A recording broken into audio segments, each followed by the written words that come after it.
Sun தொலைக்காட்சியில ஒளிபரப்பான நாதஸ்வரம் serial மூலியமா மக்களிடையே ரொம்பவே பரிச்சயமான ஒரு நபர் தான், ஒரு ஆக்ட்ரஸ் தான் ஜெயந்தி அவர்கள்.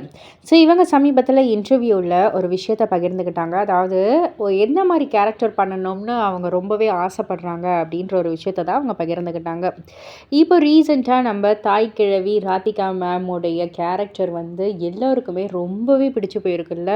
எல்லாருமே வியந்து பார்க்குற ஒரு மேக்கப்பா இருக்கட்டும், இல்ல அவங்களுடைய அந்த பிஹேவியர், அந்த கேரக்டரிசம் எல்லாமே வந்து சூப்பராவே இருக்குல்ல. ஸோ ஆக்ட்ரஸ் ஜெயந்தி அவர்களும் அதான் சொல்லியிருந்தாங்க. எனக்கு தாய் கிழவி ராதிகா மேம் மாதிரி ஒரு கேரக்டர் பண்ணணும்னு ஆசை. அப்படியே கெத்தா, போல்டா அந்த மாரி ஒரு கேரக்டர் பண்ணணும்னு ஆசை.